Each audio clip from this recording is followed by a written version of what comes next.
In this session, we're going to be talking about what's going on in the regulatory world.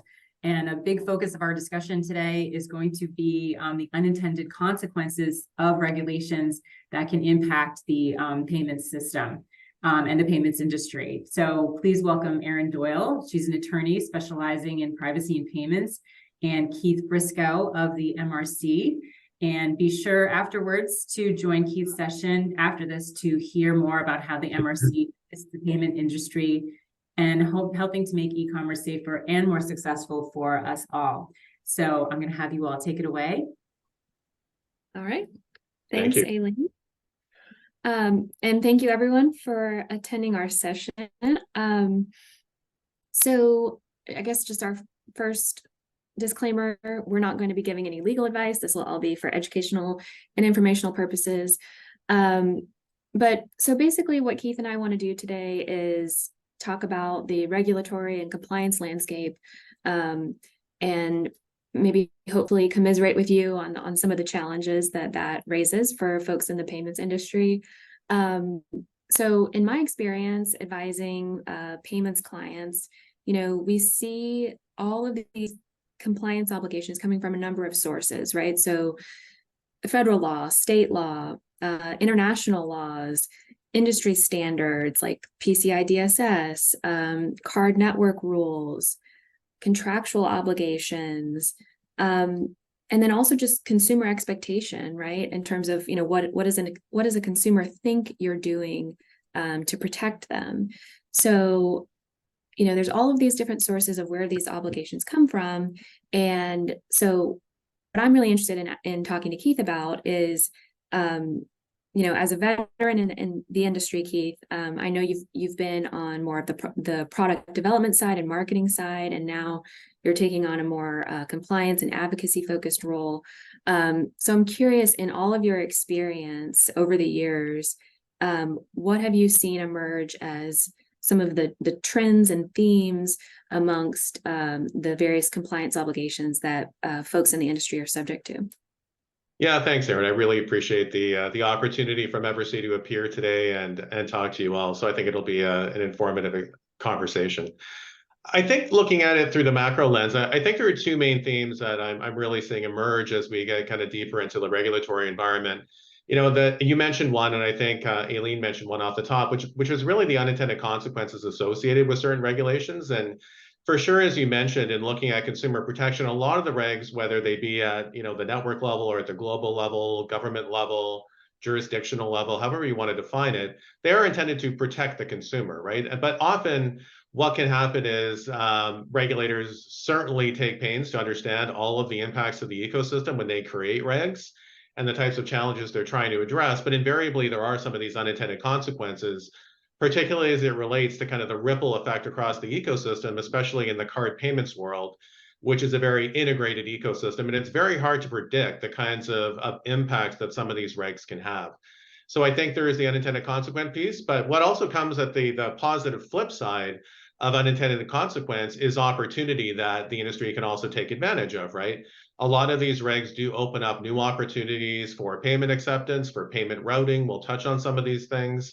And so there are opportunities that present themselves as a result of some of these new regs as well. I think the other thing we've seen as kind of a macro trend is the sheer volume of the regulations that are coming out of the jurisdictions, as well as at the card network level, is really reaching an unprecedented level. And members tell us every day, particularly a lot of our merchants and acquirers, that they're finding it very challenging just to keep up with the overall volume of regs and compliance requirements. And that falls into, again, the two categories of just navigating the unintended consequences and the development work that is often required to comply. But then looking at the flip side, how do we take advantage of some of the new opportunities that the regulations also open up? That also presents a path forward that sometimes isn't entirely clear in terms of what is required to implement on the tech side changes that allow ecosystem participants to take advantage of the regs, if that makes sense. Absolutely. Yeah, those are great points. And talking about, so starting with the first piece, the unintended consequences piece. Yeah. I know we see a lot clients dealing with the tension between sometimes conflicting compliance obligations. And so I think the trick there is working through what the obligations are, what the risk is of not being, 100% compliant with one in order to be compliant with the other. So we see this come up in a number of areas. One that comes to mind is surcharging. We have the payment network rules. Visa has recently lowered its cap to 3%. And then we see states active in the area as well. We have Colorado and New Jersey have recently undertaken to regulate surcharging. And so kind of looking at that patchwork and understanding, what route to take is certainly something that we see clients dealing with. We also see, unintended consequences, tensions between compliance obligations in the privacy space too, and that's a part of my practice as well. So I can speak to that later on. But what have you seen in terms of the tensions? Yeah, I mean, we could get into specific tensions. I wanted to kind of illustrate an example of, some of what we're seeing around unintended consequences and some of the opportunities by kind of illustrating an example of, kind of 4 different regs and 4 different activities that are kind of unfolding simultaneously right now. And I think this should hopefully illustrate what we see in terms of some of the complexity of how we're navigating these opportunities. But the first one I wanted to talk a little bit about was there are 4 things I want to touch on. One is pinless debit and Reg II. So this is the requirement that issuers now have to support effectively dual routing and dual badging for routing of debit transactions, pinless debit transactions.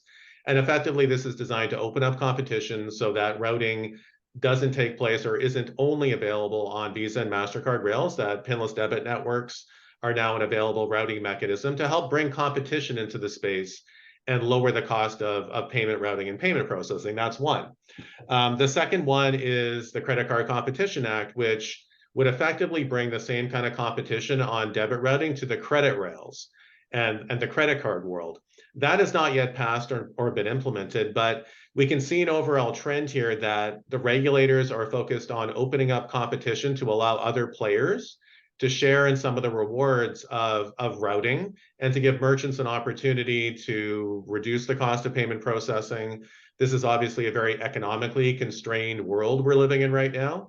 And the theory, looking at it through the consumer lens here, is that merchants can pass some of those savings on to consumers as they begin to take advantage of those routing mechanisms. Those, again, get pretty complicated as well, simply because there is a belief, there's a lot of controversy in the industry around whether things and the funding that comes from interchange around things like loyalty programs could potentially disappear. Would that ultimately end up having the unintended consequence of harming the consumer if they could no longer take advantage of those programs?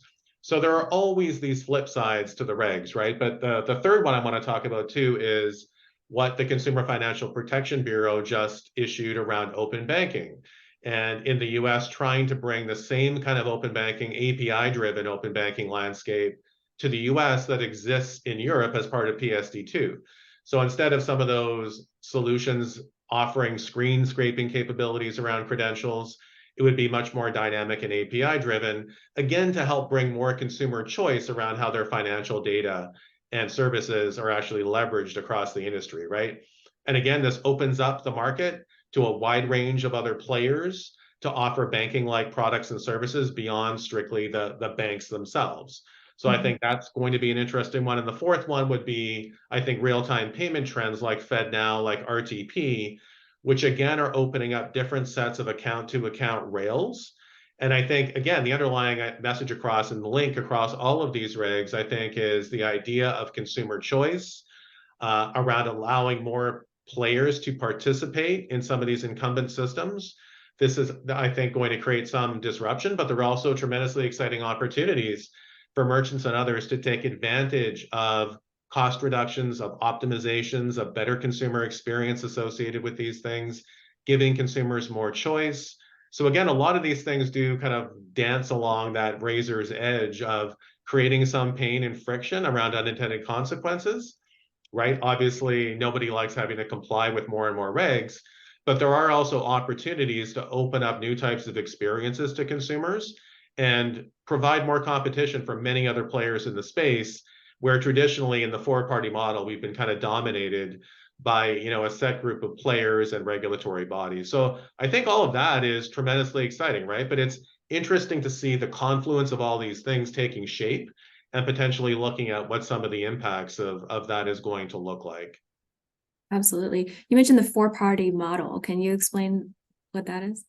Yeah, so effectively merchants, the consumer, the issuer, the networks, and the merchants and acquirers and payment processors would typically form the four-party model.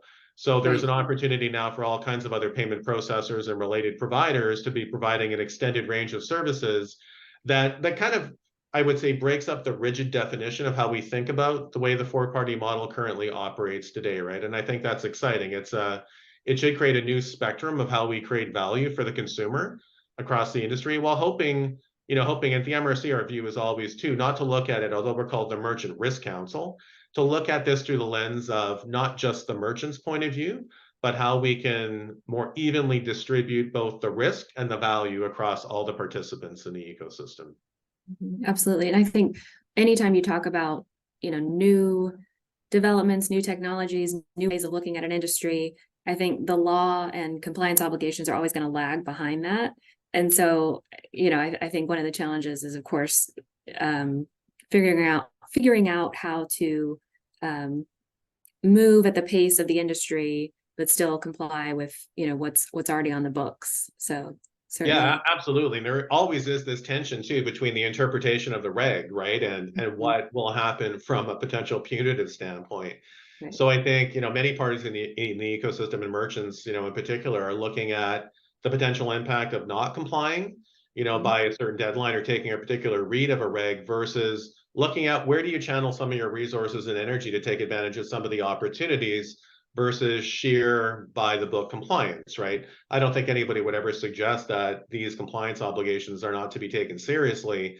But I think we've seen, particularly around some of the regs that I mentioned, there is definitely some latitude in interpretation, right? And we will often see, I don't want to use the word loopholes, but there is often a looseness of language which allows for different interpretations of the reg and the path forward, right?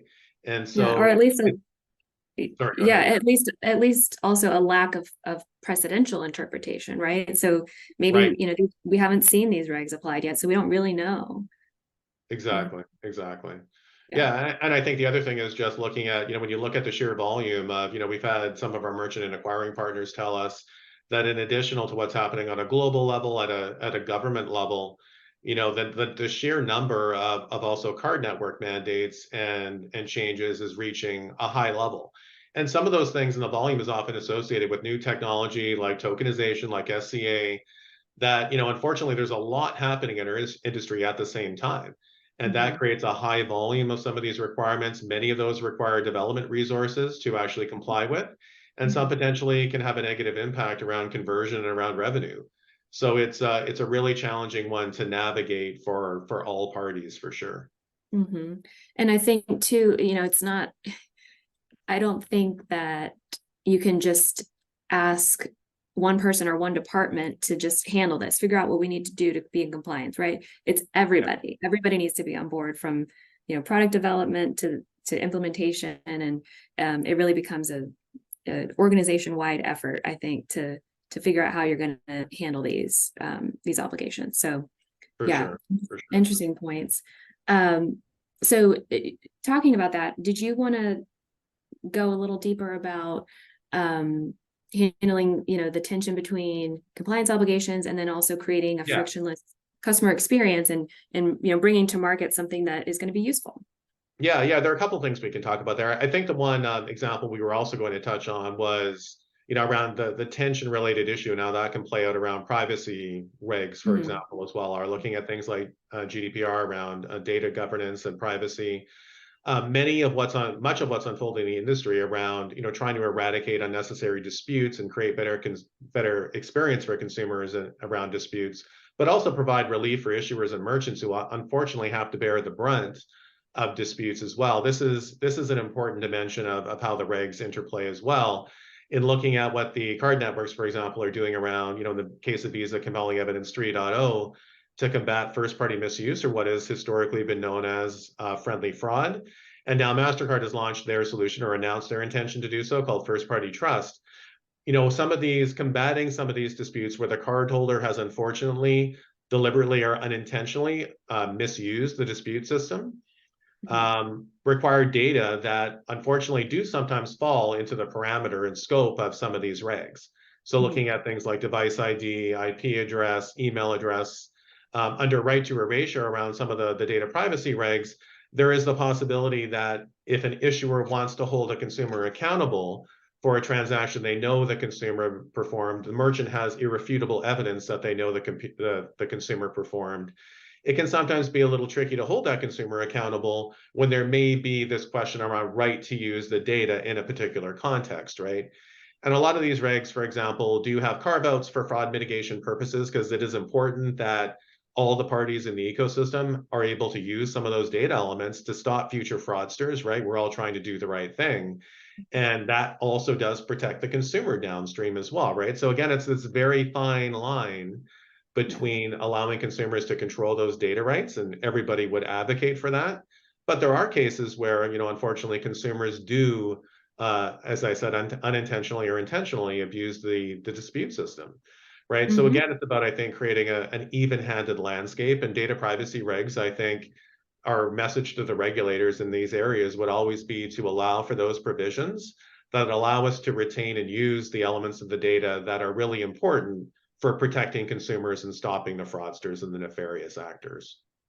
Yeah, that's a really good perspective. And that's interesting for me to hear too, because I work with clients on the intersection of privacy and payments a lot. And one thing I've noticed too is, maybe a fraud exemption applies and you don't need to comply with, a data subject rights request or a deletion request. But sometimes the tricky part is educating your business partners on how that law applies to you and why you don't need to comply. And we see that come up with respect to, state privacy laws in the U.S., the GDPR, even HIPAA sometimes. A merchant may be in the practice of executing a business associate agreement with all of their business partners, and then they get to their processing partner and they say, hey, we need you to sign this business associate agreement. And the processing partner says, well, we are exempt from HIPAA, and they have to, kind of take on that educational role. And so it is really interesting to see how these, privacy regulations and also, fraud prevention efforts, they're both intended to protect consumers, but sometimes they can conflict, and it can be tricky for businesses. Yeah, and unfortunately, downstream, you can unfortunately create an unintended consequence for the consumer when in fact you're trying to protect them, right? So it very much is that dual side of the coin. I think the other example we were going to cite here around some of the unintended consequences and navigating those tensions are things like SCA, strong customer authentication. I certainly would have added this to the list of what is keeping our merchant members up at night and many members of the ecosystem up at night. And we've seen a lot of this play out as a result of PSD2 and the requirement for SCA. There are various exemptions around transaction size and risk assessments and things like that.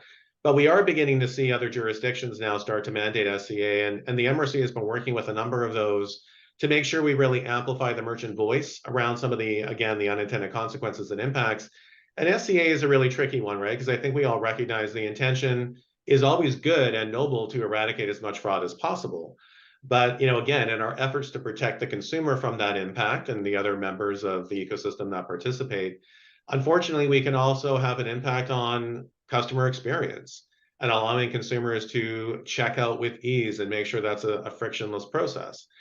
With regard to SCA and some of these other jurisdictional activities, we've been talking a lot to our counterparts in Australia, around things like OSPayNet, Japan, and METI, for example, around some of the impacts that, sometimes go a little bit underappreciated, right? And we really appreciate our partnerships with those organizations, because often, because of the four-party model, the avenue of communication might be via the acquirer, but the merchant's perspective can often be a little bit different, right? And around SCA, looking at something like OSPayNet and the fraud thresholds, 20 basis points being the target for e-commerce merchants, in looking at friendly fraud and the amount of fraud that is made up of friendly fraud alone, in some segments in the industry, digital goods, for example, friendly fraud or first-party misuse can comprise up to 90% of those fraudulent disputes. So looking at all of the potential consequences, yes, it's great to achieve a fraud level that low, but what can happen is that, merchants might be constrained in terms of complying with that simply because a lot of the card network dispute mitigation programs like Compelling Evidence 3.0 in the case of Visa and the new MasterCard program haven't yet scaled across the industry to eliminate those disputes, right? So sometimes we see in regs the consequence of those SCA mandates and those fraud threshold mandates, right? And so in trying to navigate that, we have to look at the potential impact holistically. So it's not just about fraud rates being low, right? But you have to look at the impact to revenue streams, to conversion rates, to consumers in a moment of truth wanting to make a purchase and being denied the ability to make that purchase. In many of the cases, things like checkout or 3DS flows, for example, create confusion for cardholders, and there is dropout and abandonment. And then there's also the issue of once you have liability shifting to the issuer's fraud governance strategies change as well, and acceptance can be reduced, right? So we just have to keep this in mind, I think, when we're looking at regs and working productively with regulators. I've given a couple examples of where they've really treated us as true partners to bring that perspective to the table, because you really do have to look at it holistically through a multi kind of part lens, right? Focusing on one element overly, unfortunately, has some of those downstream consequences that we need to mitigate. And it really is important to take a very rounded view of any regulation that's introduced. So that's some of what we definitely see playing out in the industry. Very interesting. Yeah, I definitely agree with you. So it looks like we're coming close to the end of our time. So I guess to start to wrap things up, we talked about, some of the unintended consequences we're seeing, some of the tensions we're seeing. I guess maybe to close it off, we can end it on a positive note. You mentioned earlier, the opportunities for growth and utilizing these, perhaps positioning yourself as a compliant solution or something like that. Can you talk a little bit about that point? Yeah, definitely. I mean, I think as we start to look forward toward, what's next, I think the pace of change that we've seen in 20, 25 years in the space, I don't think I've seen as complex an environment as we are dealing with today. If you, ladder in, everything we've talked about in the opening section around some of the new regs around alternative payment rails and account-to-account based payment, open banking, some of the new technologies, again, that are designed to strengthen the security of the ecosystem, things like tokenization, right? Tokenization is another great example of, we see regulators starting to make movements to require tokenization now as well. And, you look at layering that into the mix and the potential consequence of moving beyond just a PAN-only universe into tokenization and understanding some of the impacts that might have, especially as regulators look to mandate tokenization, right? So it's those two things alone, those few things alone are more than enough to keep everybody occupied and busy. And then you have all the jurisdictional mandates, all the data privacy laws, understanding all the intersection points and how all these things interrelate, because they very much do, is becoming a really heavy load for our members. And we're hearing about that all the time, right? So I don't think there's been any point in history where we've seen quite so many of these things come together at the same time, coupled with the higher volume, as we mentioned, of the card network mandates, rules, and standards as well. So again, it's really a tricky one to mandate or to navigate, and I don't think we're going to see the pace of that change slow down, right? So I think organizations really need to take a close look at how you're going to balance the requirements and the expense of complying with a lot of these mandates against the other dimension we talked about, which is really, how do I look at the potential opportunities this opens up? And knowing, of course, that in any organization, in any business, I'm going to have to make headcount expense trade-offs. Where do I best deploy my resources for maximum benefit? I think organizations are going to be taking, and especially our merchant members and others, will be taking a really close look at how they structure their teams along these lines to really figure out, where is the juice, kind of most worth the squeeze, right? If we implement and take full advantage of something like lowest cost routing is I'm going to lower my cost of payment acceptance potentially significantly from an interchange point of view, right? But then I need to look at this also through the lens of what's that going to mean in terms of the dispute rails that are required through some of these new networks, even in things like open banking and account to account, right? We haven't really fully mapped out as an ecosystem all the use cases and again, how we're going to navigate the dispute side of that. Mhm. And so I think navigating that complexity and figuring out how you're going to balance that as an organization is probably going to be job one as we move forward, because I don't think there's going to be any relief when it comes to the regulatory environment, right? I think we're only going to see this pace of change increase. So that's what I would say would be a fundamental area to focus on, right? Really looking at the ROI of compliance, and often we don't have a choice when it comes to compliance, right? We have to comply, but really figuring out how you're going to take advantage of some of the new opportunities this opens up to provide, really great and powerful consumer experiences, but also taking advantage of new rails and new payment methods that can really deliver a lot of value. Absolutely. Well, that's an exciting way to put it. I like ending on that note. Yeah, we have to end optimistically, right? Because Yes. change is often very uncomfortable and creates a lot of disruption. But disruption also means we can shake things up a bit and create a lot of new opportunities, right? And so that is exciting. That is a great note to end on, and I'm going to transition us over to the next session, but I just wanted to thank both of you for coming along with us today. I think a really important point to mention that you both actually mentioned, Erin and Keith, is the idea that everyone needs to be involved in this this compliance process, and it has to be across departments, across partnerships. If we don't all work together to implement these rules, then our industry, and adopt that sort of more holistic approach, our industry is going to continue to experience infiltration by bad actors. And it's really about creating that culture of compliance with your org and with everybody who works with you. So I'm excited to move us to, this has been a wonderful session. Thank you both. And I'm excited to move us to the next session, which is going to be MRC. And I truly believe that MRC is a valuable part of that culture of compliance and creating that in your org.